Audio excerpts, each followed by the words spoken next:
Muy buenas, la Fórmula 1 viaja a Azerbaiyán para ese Gran Premio de Fórmula 1, para el circuito callejero de Bakú y por supuesto pues vamos a hacer aquí en el canal un buen análisis dividido en tres como siempre, hoy viendo los datos, metiendo un poquito el ojo también en algunos gráficos de telemetría, de simulación de cómo es la vuelta, cómo es el pilotaje y demás. Mañana veremos cómo es efectivamente ese pilotaje, analizando cada una de las curvas, los puntos más importantes, el esquema general del circuito, división por sectores, todas estas cosas y pasado mañana pues veremos los reglajes, ¿no? Cómo deberíamos adaptar un coche aquí a nivel mecánico para que vaya rápido, no desgaste demasiado los neumáticos y analizar un poco cuáles son las claves fundamentales que deben atacar con los reglajes y dónde deben poner especial hincapié. Y si pasamos con los datos ya de este circuito callejero de Bakú, pues si os fijáis tenemos solamente 51 vueltas, hablando un poco del trazado en general. Esto pues viene sobre todo por la longitud del circuito, por lo tanto ya os podéis imaginar que es de los circuitos más largos que tenemos, porque solamente en Spa, que es el circuito de Bélgica y el de Arabia Saudí, que ya lo visitamos en los primeros grandes premios, se dan menos vueltas durante la carrera. En total tenemos más de 6 kilómetros de circuito, que es una distancia altísima, además hay una enorme recta de meta que se coge incluso las dos últimas curvas porque se hacen a fondo, que es larguísima y ocupa gran parte de este trazado, pero curiosamente, aunque tengamos 6 kilómetros de circuito, que ya digo es una barbaridad, lo podéis ver ahí comparándolo con el resto de circuitos, apenas llegamos a los 100 metros entre la meta y la primera frenada. Ojo, no la primera curva como tal, sino la primera frenada, que además esa frenada pues bueno, dependerá del momento, unas veces se frena un poco antes, un poco después, pero más o menos para que lo tengáis como guía. ¿Qué significa esto? Pues que la distancia hasta la primera curva en la salida es bastante corta. No es que sean exactamente estos 98 metros, estos 100 metros, pero sí que significa que es de los circuitos en los que menos distancia hay hasta esa primera curva. Ya hablaremos más de ella mañana cuando analicemos cada una de las curvas y os explicaré un poco dónde están las claves en la salida, pero ya os adelanto que va a ser clave, sobre todo de cara a la clasificación, porque si eres capaz de conservar tu posición de clasificación en estos pocos metros, que es relativamente fácil, pues vas a tener bastante ganado de cara a la carrera, pero ya veremos que no solo es estos metros hasta la primera curva lo clave la salida, sino después también toda la primera curva, el enlace con la segunda, después de la segunda una recta que tenemos, así que bueno, es una zona bastante interesante en salida y ojo con esto porque como digo, aunque la recta de meta es muy larga, los primeros metros desde que empieza la vuelta hasta la primera curva son bastante pocos. Y eso lo podemos comprobar con este dashboard, ¿no? Que es el que os enseño siempre con la velocidad, marcha, revoluciones por minuto, acelerador, freno y giro de volante, que si siempre os digo que os lo toméis simplemente como una guía, que os fijéis en la forma de los gráficos, aquí todavía más, porque estamos con los mismos reglajes siempre, con las mismas condiciones de circuito siempre, y por lo tanto la velocidad punta que vemos en este gráfico concreto, pues está muy por debajo de la que veremos realmente cuando los Fórmula pues se descarguen de carga aerodinámica para tener menos drag y mayor velocidad punta, lógicamente. Entonces, si os fijáis simplemente la forma de los gráficos, lo que llama mucho la atención es que desde este punto se va acelerando a fondo, por eso la velocidad no para de subir constantemente, aunque aquí un pequeño vaivén porque hay una curva, que aunque se haga a fondo, pues eso reduce un poquito la velocidad, pero se va desde este punto hasta el final, si os fijáis, en torno a el metro 4000, es decir, cuando llevamos 4 kilómetros hasta el final, unos 2 kilómetros acelerando a fondo, pero sin embargo luego apenas tenemos estos 100 metros hasta la primera frenada, que el vértice de la curva pues estará justamente aquí, en ese punto de menor velocidad, por lo tanto es un poquito más, serían unos 125 metros, unos 200 y poco metros, pero aún así si os fijáis, la distancia de la recta en la primera, en la segunda vuelta es mucho menor que la distancia en la vuelta anterior de la que venimos. Es decir, la vuelta termina con una eterna recta, pero no empieza con una recta muy larga, sino que justo cuando empieza la vuelta tenemos casi pegada la primera frenada. En 6 kilómetros de circuito pues tenemos 20 curvas, que son bastantes, por supuesto. Esta línea vertical discontinua turquesa nos marca la media y como veis está por encima. Pero claro, son 6 kilómetros de circuito, por lo tanto no es del todo descabellado y ahora lo vemos con la densidad.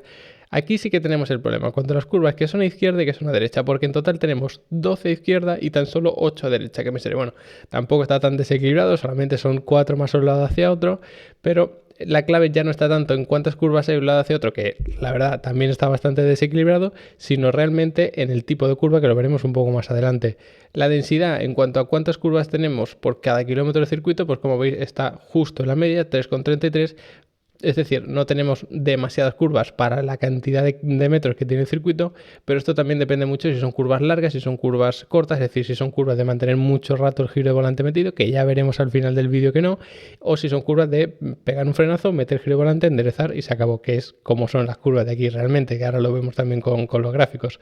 En cuanto a estas curvas izquierda-derecha, pues como veis, en cuanto a curva lenta, que podemos considerar esas curvas que son pues, en zonas muy reviradas, que hay que reducir la velocidad incluso por debajo de los 100 km por hora aproximadamente, tenemos 3 a cada lado. Son bastantes curvas lentas, aunque no sea un circuito que aparentemente esté dominado por curvas lentas, sí que tenemos tramos de muy baja velocidad y tenemos 3 curvas lentas a un lado hacia otro. Pero estas curvas lentas normalmente no son las que más desgastan los neumáticos, sino que son las curvas de velocidad media. Y como veis tenemos 5 hacia la izquierda y solamente una hacia la derecha, lo que va a significar que ese lado derecho, el lado exterior de la mayoría de las curvas, es el que más se va a desgastar. Además es un circuito en el que es muy importante la tracción, por lo tanto el tren trasero va a sufrir probablemente bastante, especialmente en ese lado derecho. Luego curva rápida, pues también tenemos 2 a izquierda y una derecha, que bueno, digamos que no está mal, pero tampoco son curvas de soportar mucha fuerza lateral. Es una curva rápida en la que no hay que meter mucho giro de volante, por lo tanto no debería desgastar demasiado los neumáticos. En este circuito en concreto, donde tenemos el mayor desgaste o el punto más sensible para los neumáticos, sobre todo está en esas curvas de velocidad media. Si os fijáis en el giro de volante, no tenemos curvas de estar muchos metros girándolo. Por ejemplo, aquí sí que tenemos unas curvas de ese estilo justamente al final, y por eso se ve que el giro de volante pues baja, se mantiene bastantes metros abajo y se va redondeando mucho la forma. Estos sí son curvas medianamente largas, pero el resto de circuitos son curvas de meter mucho giro de volante. Esta primera, por ejemplo, pues no es el mejor ejemplo, pero sí que nos sirve para entenderlo. Dejamos fluir muy poquito el coche y luego enseguida volvemos a enderezar. La segunda es todavía más notable. Metemos giro, quitamos y aguantamos en línea recta.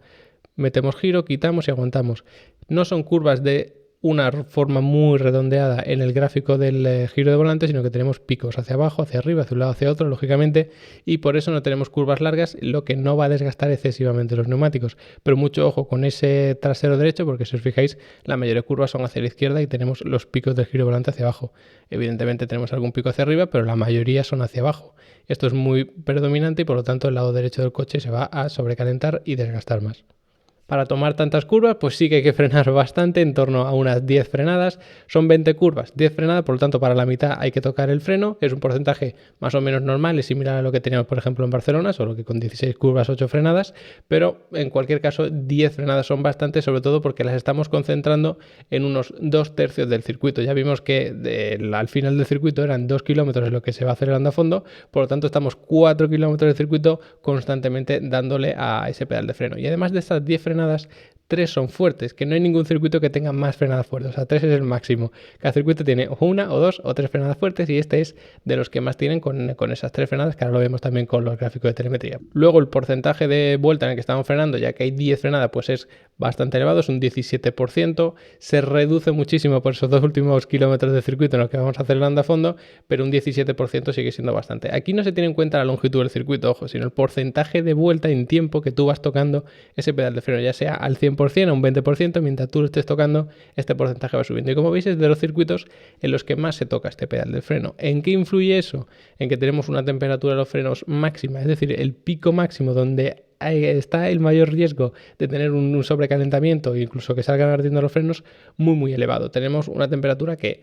insisto, el dato concreto que van a medir los equipos aquí en el circuito de Bakú no van a ser estos 719 grados, pero sí que nos sirven estos valores para compararlo con el resto de circuitos. Es de los que tienen una mayor temperatura máxima de los frenos si comparamos la mayor temperatura en cada uno de los circuitos. En cuanto a la temperatura media, también está muy alta, lo que significa que siempre nos vamos a mover por unos rangos muy elevados, pero curiosamente la temperatura mínima sí que es muy baja. ¿Por qué pasa esto? Pues otra vez por lo mismo, porque estamos 2/3 de la vuelta constantemente machacando el freno, llegamos a ese pico de mayor temperatura muy alto, aumentamos muchísimo la media, pero en la recta de meta, que es tan larga, no para de bajar la temperatura y por eso alcanzamos un pico mínimo, es decir, un pico inferior bastante bajo, no de los más bajos del calendario, pero sí que estaría en ese tercio, digamos, de los circuitos en los que se alcanza la menor temperatura de los frenos. Este es el gráfico del freno y vemos cómo evidentemente se está toda la vuelta tocando. Aquí tenemos un par de frenadas, una recta que además ya veremos mañana que se puede utilizar el DRS, y luego aquí tenemos una tremenda concentración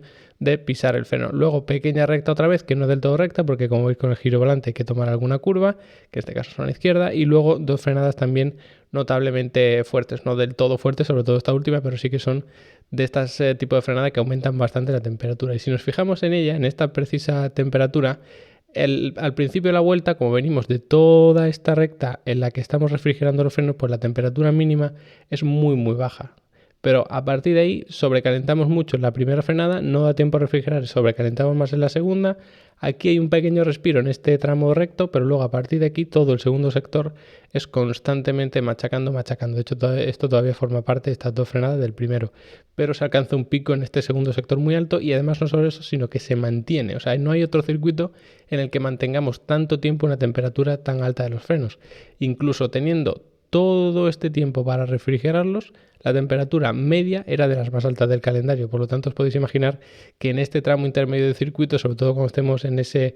terminando el primer tercio del circuito, en el segundo sector, pues ahí es donde corre serio riesgo la fiabilidad de los frenos. Esa recta de meta y alguna otra pequeña recta que tenemos también en el circuito va a hacer que el porcentaje de vuelta en el que estemos engranando esa octava marcha sea de los más altos. Es decir, es uno de los circuitos en los que más tiempo se va a una velocidad muy alta, porque lógicamente cuando engranas esa última y octava marcha es cuando mayor es la velocidad. El porcentaje de vuelta en el que estamos acelerando a fondo está bastante en la media, en un rango intermedio si vemos toda la clasificación ordenada, un 74% que parece una barbaridad, no está en un 74% de la vuelta acelerando con el gas a fondo, pero si os fijáis está prácticamente clavado en la media, un poquito por encima, pero muy muy cerca. Claro, en la recta de meta vamos muchísimo tiempo acelerando a fondo, de hecho estamos ahí simplemente un tercio de la vuelta acelerando a fondo, pero en el resto del circuito son curvas constantes y por lo tanto hay que estar soltando el pedal del acelerador muy frecuentemente. La velocidad media, aunque pueda parecer altísima, no lo es tanto porque sí que se alcanzan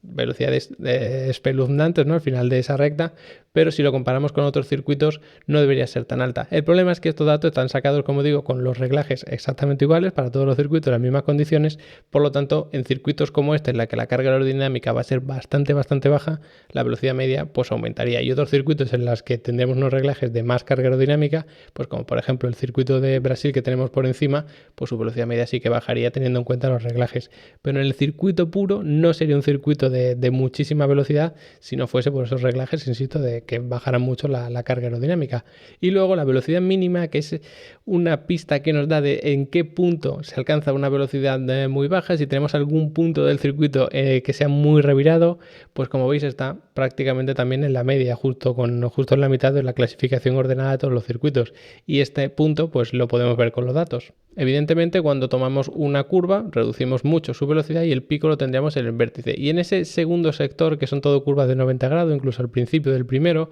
parece que van a ser de velocidad media, algunas lo son, pero la mayoría son incluso de velocidad baja, porque como veis reducimos la velocidad incluso por debajo de los 100 km por hora por dos motivos: porque el circuito es muy estrecho y porque son curvas de 90 grados. Entonces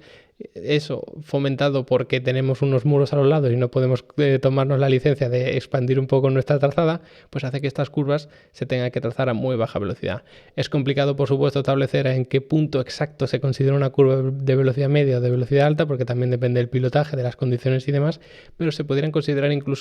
de una velocidad relativamente baja. Por eso teníamos antes tantas curvas de velocidad baja, pero luego también tenemos muchas de velocidad media, como tenemos por aquí, que van a desgastar bastante los neumáticos, sobre todo en el lado derecho. Estas de baja velocidad van a desgastar los neumáticos traseros en la salida cuando apretamos gas a fondo cuanto antes, y ahí es donde pueden patinar las ruedas traseras, donde se sobrecalientan, y ahí sí es donde se calientan las ruedas traseras, como digo. Y si os fijáis, el acelerador pues se va pisando a fondo en esta recta, que se puede utilizar DRS. Luego aquí tenemos otro tramo también medianamente importante, y por supuesto en la recta final, que son estos 2 kilómetros de circuito, en el que sí que hay alguna curva al principio sobre todo, pero se va acelerando a fondo. Por eso aumenta tanto el porcentaje y llegamos a un 74%. Pero en este tramo central apenas se puede llegar a pisar el acelerador a fondo. Fijaos que prácticamente estás al mismo tiempo con el acelerador al 0 que con el acelerador al 100 en cada una de estas curvas. Un poquito más al 100, por supuesto, sobre todo aquí. Fijaos que en esto, que si veis estos picos son por los cambios de marcha, porque cuando se reduce hay un pico en el acelerador para compensar revoluciones por minuto y tal, pero bueno, es simplemente para que lo tengáis a modo orientativo, que en este tramo central, en este segundo sector, pues se pisa muy poquito el acelerador a fondo, pero en el tercero evidentemente es todo prácticamente a fondo. Y si os fijáis, esa velocidad mínima que veíamos pues debería estar situada más o menos por aquí, pero tenemos otras curvas que prácticamente la velocidad es la misma. Por lo tanto, no es que solamente tengamos un pico muy bajo, como podría ser el caso en esta curva justamente, sino que tenemos unos picos que son prácticamente similares, un poquito solamente más rápido en el resto de este segundo sector. Y para terminar vamos a ver el giro de volante, que quizá pueda sorprender, porque es verdad que el giro de volante máximo es bastante elevado, es decir, hay un punto del circuito al menos en el que hay que meter muchísimo giro de volante. Siempre está dominado este gráfico evidentemente por el circuito de Mónaco, por esa famosa horquilla, ¿no?, que hay que meter tanto giro, pero aún así tenemos puntos, o al menos un punto, ¿no?, en este circuito, que lo entenderéis mejor mañana, en el que hay que meter mucho giro de volante. Esto no significa que el giro absoluto medio, es decir, si hacemos una media de cuánto estamos girando el volante, sea muy alta. De hecho, es todo lo contrario. Estamos en un 22 grados de media lo que se está girando el volante, teniendo en cuenta que da igual girarlo hacia un lado o hacia otro, porque los gráficos, cuando giras hacia un lado es positivo el valor y cuando giras hacia otro es negativo. Aquí no se tiene eso en cuenta, son todos positivos evidentemente, 20 grados para allá o 20 grados para el otro lado. Entonces, estos 22 grados es un valor muy, muy bajo, lo que significa que la media de lo que se gira el volante es de las menores de todo del calendario. ¿Por qué se da este fenómeno? Pues porque todas las curvas son de pego un frenazo, meto un volantazo para entrar en la curva y enderezo en cuanto pueda. No son curvas de estar mucho tiempo con el volante girado, como podía ser, por ejemplo, en el circuito de Barcelona, que por ejemplo la curva número 3, que era larguísima hacia la derecha, ahí vas muchísimos metros con el volante girado y eso va aumentando la media. Aquí tenemos el último tercio del circuito es la recta, que es verdad que hay que meter un poco de giro volante, pero el resto es prácticamente recto, y otras dos rectas medianamente importantes en el circuito. Por lo tanto, este porcentaje de giro de volante, o esta media, mejor dicho, de cuántos grados se está girando el volante, es de las más bajas. Y además, el porcentaje de vuelta en el que vamos en recta es de los mayores de todo el calendario y por una razón similar. Podríamos pensar, bueno, claro, como tiene esta recta que es eterna, pues lógicamente vamos a tener el porcentaje con el volante recto más alto de todo el calendario, de los más altos, que está por detrás del circuito de Monza, que es el que veis ahí de Italia. Pues no es exactamente por esto, aunque también, porque de hecho al principio de esa recta hay una serie de curvas que se enlazan de un lado hacia otro, también sobre todo hacia la derecha, entonces eso sí que hay que girar, o para esas curvas mejor dicho, sí que hay que girar un poquito el volante, pero a partir de ahí el resto del circuito, aunque haya muchas frenadas, es, como digo, meto volantazo y luego enderezo cuanto pueda, y hasta la siguiente curva voy con el volante recto. En circuitos como Barcelona, ¿no?, que yo creo que lo tenemos todos un poco en la cabeza todavía, pues hay que estar muchos metros con el volante girado para tomar una curva, luego girar a lo mejor al otro lado para abrirte de cara a la siguiente, y en este circuito no pasa eso. Tú tienes que enderezar cuanto antes para salir con mayor velocidad y luego para frenar también en línea recta. Por lo tanto, estás constantemente poniendo el volante en línea recta. Fijaos en este gráfico de abajo, que es el del giro de volante. Aquí tenemos pico de la primera curva, que insisto es medianamente larga para las que tenemos aquí, pero justo cuando la terminas pones el volante recto. Siguiente, pues frenas, lógicamente, metes el volantazo, enderezas y otra vez recto, recto, recto. Para la siguiente una frenada muy fuerte, pero es meter volantazo y enderezar, y todos estos metros otra vez en línea recta, que veréis que el dato no es exactamente el ángulo 0 grados, pero esto se considera como si fuese recto. Luego volantazo, enderezo y otra vez recto. Volantazo a un lado, al otro, enderezo y recto. Y en otros circuitos esto no se da así, sino que la línea es mucho más suave porque hay que ir abriéndose de cara a la siguiente, o hay que incluso meter giro hacia el otro lado. Aquí no, son todo curvas de 90 grados y hay que estar siempre en línea recta para salir de las curvas lo más rápido posible y también para frenar de la forma más eficiente posible, claro. Y con esto terminaríamos el análisis de las características más importantes del trazado, comparándolo con el resto. Espero que os haya gustado el vídeo, no olvidéis suscribiros porque mañana vamos a analizar cada una de las curvas, las zonas más importantes del circuito, y así entendáis mucho mejor el trazado. Y como siempre, si queréis aprender más tanto de Fórmula 1 como de automovilismo a nivel deportivo o a nivel técnico, pues tenéis Level Up Academy, que es mi academia de cursos online, que es una única suscripción con una membresía mensual, y mientras la tengáis activa podéis ver todos los cursos que queráis, no hay que pagar nada más por ninguno. Podéis acceder además a las descargas, a los certificados de aptitud, ¿no?, que son como unos pequeños cuestionarios. Podéis también acceder a un soporte para preguntarme todas las dudas que tengáis, tanto de las clases como de vuestro día a día, de si estáis haciendo los reglajes con no sé qué coche, estáis viendo una carrera y no sabéis por qué ha pasado tal cosa, estáis haciendo un trabajo fin de carrera de X temática y me queréis consultar algo, pues para todo eso tenéis el soporte para dudas, así que lo podéis aprovechar muy bien. Y nada, como siempre, agradeceros que os hayáis quedado hasta el final del vídeo, especial agradecimiento a todos los que forman parte del Team Level Up y ya están suscritos por allí, y nos vemos mañana.